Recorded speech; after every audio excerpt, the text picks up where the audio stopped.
Bonjour à tous, bienvenue dans ce podcast Eureka. Bonjour pasteur Marie-Hélène. Bonjour Martin. Très heureux d'être avec toi aujourd'hui. Et le titre du podcast et de notre discussion d'aujourd'hui, c'est « Et si je débranche ?» Et on va parler d'un sujet qui peut tous nous concerner, qui est l'euthanasie et le suicide assisté.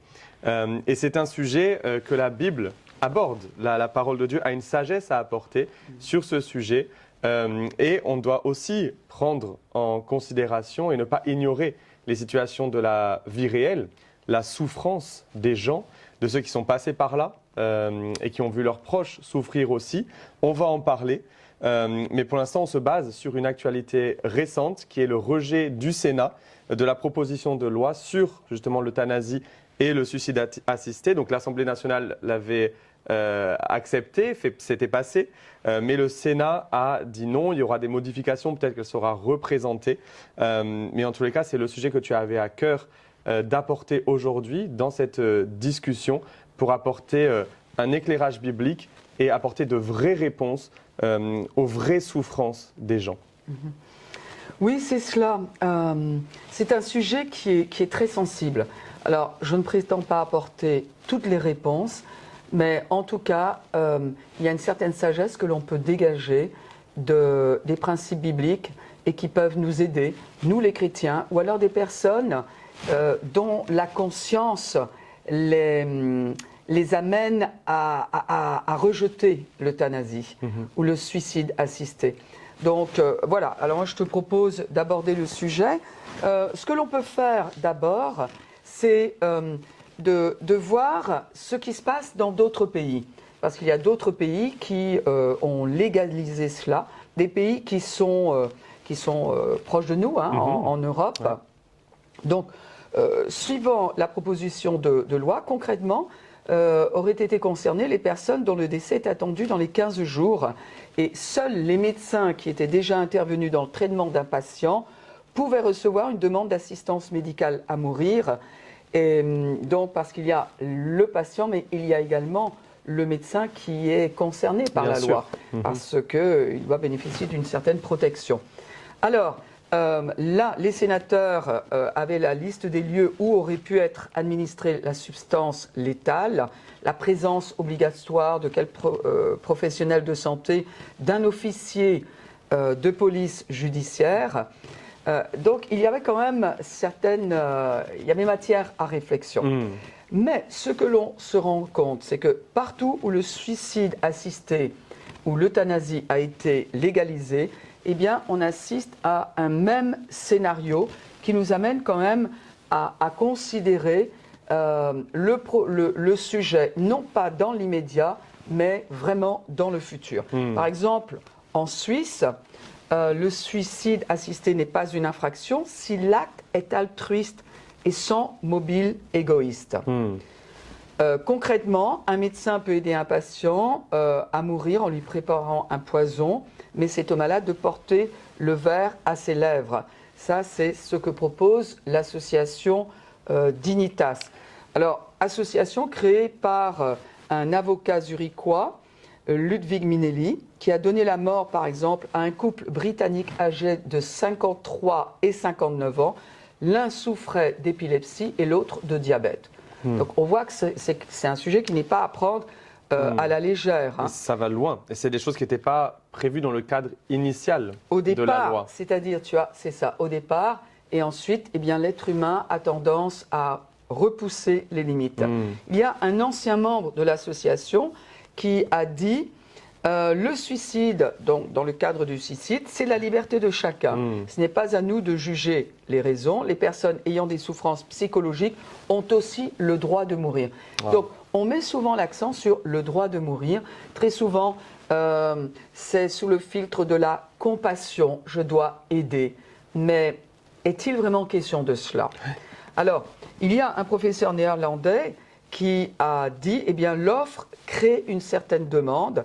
L'euthanasie commence à devenir une mort normale. Par exemple, moi je te le dis, au Canada, aux Pays-Bas et en Belgique, la législation a déjà été favorable. Adopté, aux Pays-Bas, en 2001, ils ont été les premiers au monde à légaliser l'euthanasie et le suicide assisté. C'est assez récent finalement, c'est des choses nouvelles. 2001, Ouais. voilà, 25 ans. Mhm. Et par exemple, en 2024, près de 10 000 cas ont été recensés, une hausse de 54% sur les 5 dernières années. Ouais. Donc, on a cet exemple donc, des voisins. Également en Belgique, qui a légalisé l'euthanasie en cas de situation médicale incurable et insupportable en 2002.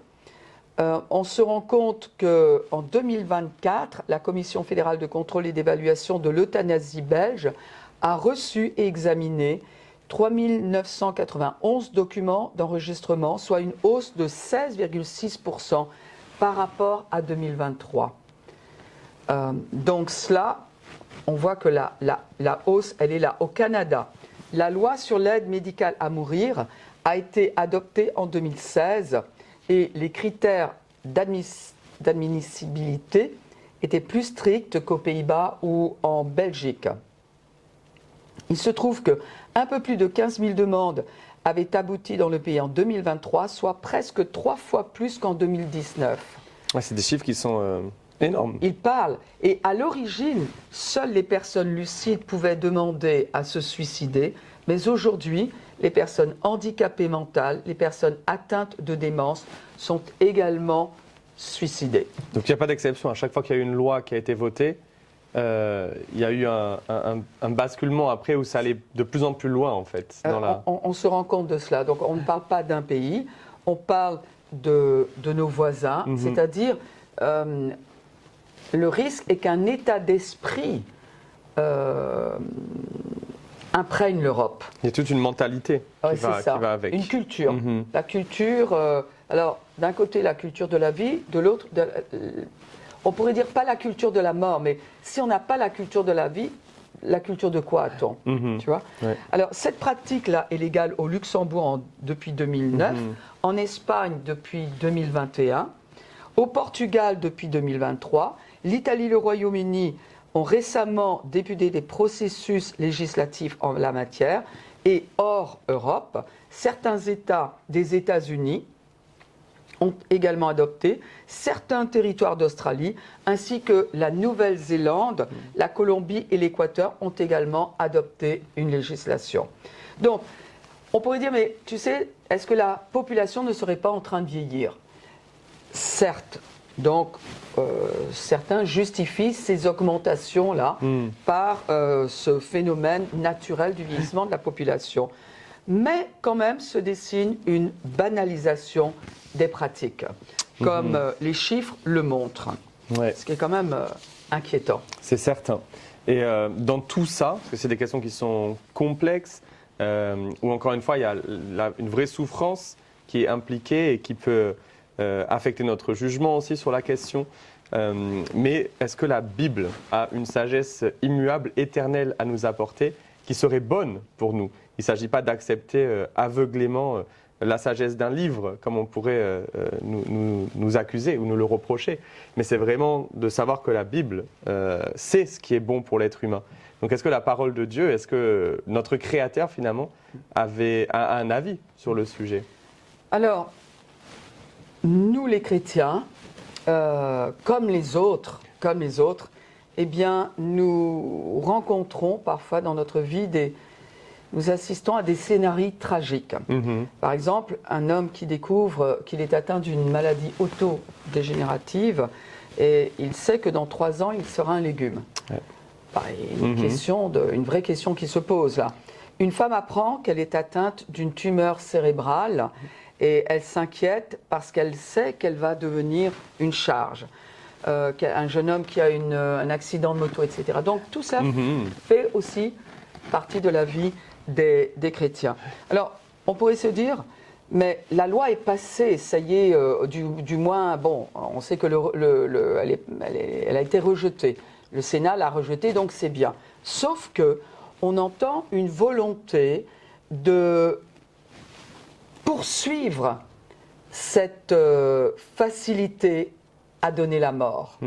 il y a par exemple quelqu'un qui est très, très, je dirais, fort sur le sujet, un médecin franc-maçon, Jean-Louis Touraine, député, qui a affirmé lors d'une réunion publique qu'il avait la volonté de faire avancer cette loi de manière à inclure les mineurs et ceux qui ne sont pas atteints d'une maladie grave et incurable. Donc, effectivement, cette loi va revenir jusqu'à ce que elle passe.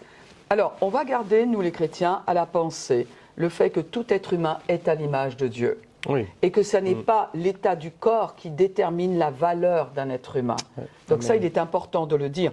Pour ce qui est de l'aide à mourir, eh bien, les textes disent que celui qui en ferait la demande doit être âgé d'au moins 18 ans, atteint d'une maladie grave et incurable, présenter des souffrances réfractaires au traitement ou insupportables en cas d'arrêt des traitements, avoir un pronostic vital engagé à court terme selon la définition. Engagé à court terme, qu'est-ce que cela veut dire? Court terme, on a vu des malades tout d'un coup qui reprenaient vie, et puis pour les chrétiens, on prie pour les malades. Bah oui. On prie et pour on a les malades. Des guérisons, des gens qui étaient au bord de la mort. Ah, complètement. Et qui ont des repris gens vie. Qui étaient dans le coma, qui sont sortis du coma grâce à l'aide de Dieu. Alors que Dieu soit intervenu directement ou qu'il ait transmis sa sagesse pour un autre traitement au corps médical, mais en tout cas, ils sont sortis. Donc, il y a plein de paramètres qui peuvent bouger, des jugements qui appartiennent qu'aux êtres humains, finalement. Qui est-ce qui dit que cette personne, voilà, qui peut être certain que cette personne va mourir dans les 8, dans les 2 semaines à venir? Personne ne le sait vraiment. Donc, il y a plein de paramètres qui ne sont pas certains. Non. À court terme, non. C'est ça. Et il y a un autre point, c'est que celui qui en aurait fait la demande devait être apte à manifester sa volonté de façon libre et éclairée. Mais tu sais, quand quelqu'un est déprimé, est-ce qu'il se rend compte de ce qu'il est en train de demander? À vrai dire, souvent, d'ailleurs, le corps médical s'est rendu compte que quand la dépression est traitée, le malade reprend goût à la vie. Bien sûr. Donc, façon libre et éclairée, là, on peut se dire c'est très vague. Par exemple, quand il est dit engagé, donc pronostic vital engagé à court terme, pour nous, il y a une réalité, pour nous les chrétiens. C'est-à-dire que la Bible dit clairement que après la mort vient le jugement. Donc, pour nous, il n'est pas une question juste de soulager, même si bien sûr qu'il faut qu'un malade soit soulagé de sa douleur. Mais il y a aussi le fait que quand quelqu'un meurt, c'est-à-dire quand il sort de son corps, il se retrouve à jamais dans l'éternité, mais il fera face au jugement de Dieu. Donc, où cette personne-là, si cette personne n'a jamais reçu le sacrifice de Jésus en guise de paiement pour ses péchés, cette personne va se retrouver éloignée de Dieu pour l'éternité. Et il y a un endroit qui au départ était réservé pour les anges, mais dans lequel vont ceux qui ne veulent pas de Dieu, ça s'appelle l'enfer. Mais pour ceux qui ont reçu le sacrifice de Jésus, le pardon de leurs péchés, sont nés de nouveau, eh bien, Jésus est leur Seigneur et leur Sauveur, ces personnes vivront pour l'éternité. Donc, on n'a pas avec Dieu, donc, on n'a pas du tout la même perspective. La mort est un vrai sujet pour ceux qui connaissent la Bible. Quand il est question, donc, à nouveau, là, il y a quand même des points qui sont très vagues. Je te donne l'exemple d'une cousine qui, à 35 ans, était enceinte, avait brillante, des études brillantes, un plan de carrière extraordinaire, une famille qu'elle avait démarrée. Et puis, il se trouve qu'à 35 ans, elle fait un AVC, elle se retrouve dans un coma profond. Médicalement, elle ne peut plus être sauvée. Et les parents se sont retrouvés devant un choix proposé de la débrancher parce qu'elle était sous assistance. Wow. Donc, on parle de quelqu'un qui était dans un cas désespéré. Une aide à mourir a été proposée. Donc, l'aide à mourir, quand même, envoie des messages. C'est-à-dire, il y a des vies qui ne valent plus la peine d'être vécues. Communique le désespoir, au lieu de communiquer la compassion, parce qu'une aide à mourir semble être à nouveau proposée par compassion. mais c'est quand même à mourir. Le droit de mourir, il peut devenir un devoir de mourir quand une personne se dit moi je suis condamné, je vais être une charge pour ma famille. Ouais. Tu dis mais je n'ai pas le droit de continuer à vivre. Mais pas dans la pensée chrétienne, parce que nous devons prendre soin des faibles, nous devons prendre soin de ceux qui sont vulnérables, nous devons prendre soin de ceux qui sont exposés aux difficultés de la vie, nous devons prendre soin des personnes âgées, tu vois. Donc il y a vraiment un autre point de vue. Et puis c'est vrai que la vie appartient à Dieu, Dieu est le Dieu de la vie. Et donc personne, aucun être humain ne devrait avoir la responsabilité de dire tu as le droit de vivre et toi en revanche tu dois mourir. Donc l'euthanasie, eh bien on sait que ça veut dire bonne mort et c'est soulager le patient en lui donnant une bonne mort. Et ta cousine du coup, après on a prié avoir été au précipice de la mort. On a prié. Et bien aujourd'hui, elle est sur le point de démarrer un nouveau travail là maintenant. Alors que sa famille aurait pu prendre cette décision de la débrancher Ils ont lutté, et elle serait morte. Ils ont lutté pour ne pas la prendre. Et elle serait morte. Ouais. Mais par les encouragements de la parole de Dieu, de la foi en Dieu, ça n'est pas ce qui s'est passé et donc elle en est sortie. Ouais. Alors, on pourrait se dire, mais le malade qui souffre, c'est un sujet, parce que dans toute cette histoire d'euthanasie, il se trouve que, je te le dis rapidement, mais la loi Marisol Touraine de 2016 déclare tout défunt sera considéré comme donneur par défaut, à moins d'être inscrit au registre national des refus. Réalisons qu'en Espagne, eh bien, des euthanasies peuvent se réaliser dans des cliniques chirurgicales et une euthanasie permet 23 transplantations d'organes. Donc, ça n'est pas que le fait de mourir, c'est tout ce qui pourrait se passer derrière si l'on octroie à l'être humain la capacité de décider, toi tu dois mourir pour des raisons de soulagement et de santé.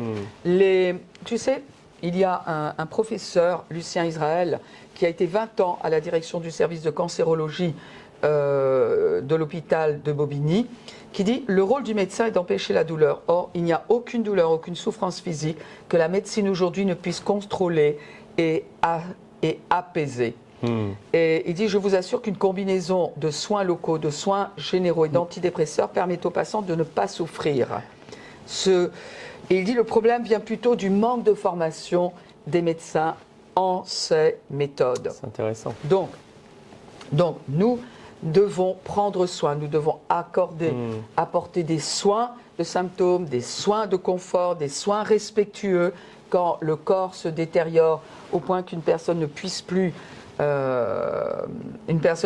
prendre soin d'elle. Mais qu'en est-il de débrancher? Parce que ça, c'est la vraie question. Oui. Parce qu'il ne s'agit pas, parce qu'en tant que chrétien, et je vois sur Internet les gens qui s'opposent à ce projet de loi sur l'euthanasie, etc., les gens leur souhaitent de souffrir parfois et disent je souhaite que tu expérimentes ces souffrances ou que quelqu'un dans ta famille expérimente ces souffrances pour que tu puisses comprendre le sujet. Mais en réalité, il ne s'agit pas de soit laisser souffrir la personne ou de tuer la personne. Non, on peut apaiser ses souffrances sans aller jusqu'à provoquer finalement la mort.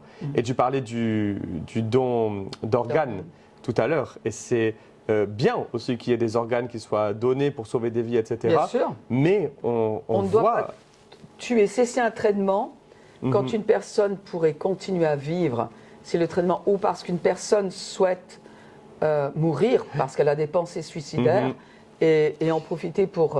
non, on ne peut pas faire des choses parce comme que ça peut dériver et devenir un commerce, et ça existe déjà. ce commerce Ouais. qui est autour des organes. Donc, et des à dons nouveau, d'organes. tu vois, ce sujet va beaucoup plus loin que ce que l'on Bien sûr. pense.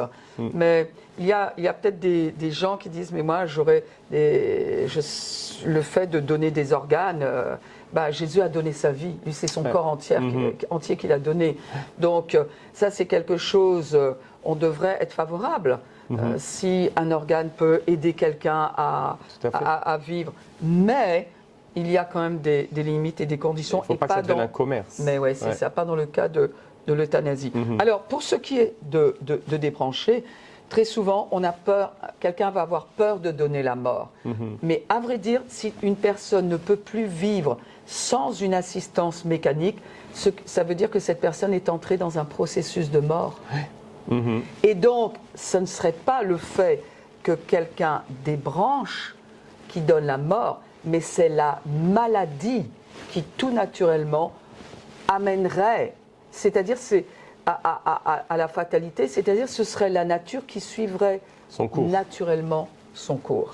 Donc c'est vraiment différent, parce qu'il y a beaucoup de gens qui culpabilisent, et il ne s'agit pas non plus de maintenir quelqu'un dans un acharnement thérapeutique, parce que personne ne le veut, mais combien de personnes se disent « j'ai tellement peur de donner la mort ». Mais si cette personne ne peut plus vivre sans cette assistante mécanique, alors dans ces cas-là, c'est la maladie qui prend le dessus. Oui. La nature prend le dessus et c'est naturellement le cours qui est suivi. Donc ici, apporter la mort n'est pas la même chose que cesser les soins et laisser la nature achever son travail. Ouais. Donc, tu sais, il y a un fils de pasteur luthérien, expert en éthique théologique, Gilbert Mélander, qui a dit « Permettre de mourir est autorisé, tuer ne l'est pas. C'est dans ces limites que réside notre liberté. » Et il faut que nous comprenions que la vie est celle qui vient de Dieu. Dieu est celui qui a le pouvoir de la vie, qui est le Dieu de la vie. Et il nous invite à choisir la vie. Dans Deutéronome 30, 19, et je finis avec cela, tu te rappelles de ce verset qui dit « J'en prends aujourd'hui à témoin contre vous, le ciel et la terre. J'ai mis devant toi la vie et la mort, la bénédiction et la malédiction. Choisis la vie afin que tu vives, toi et ta prospérité. » La mort est la porte d'entrée sur l'éternité. Jésus a dit « Je suis le chemin, la vérité et la vie. » Et en choisissant Jésus, en choisissant celui qui est le moyen de réconciliation avec Dieu, celui dont le sang permet l'effacement de tous nos péchés, qui nous met en règle avec Dieu, eh bien, c'est ne pas avoir peur de la mort. Amen. Ne pas avoir peur de la mort. Et quand quelqu'un est sur le point de mourir, s'il place sa confiance en Dieu, eh bien, la grâce de Dieu est là. Il y a l'assistance. Donc voilà, le sujet pourrait être traité. Mais merci beaucoup, pour ces pistes de réflexion, parce que ça permet de ne pas avoir un avis tranché sans y avoir réfléchi. On est tous appelés à y réfléchir et à tirer cette sagesse des Écritures qui va nous faire du bien, qui est pour notre bien. Donc merci de nous avoir apporté vraiment cette sagesse ancrée dans les Écritures et dans la réalité. Ça nous a fait vraiment beaucoup de bien de parler de ce sujet. Merci à toi.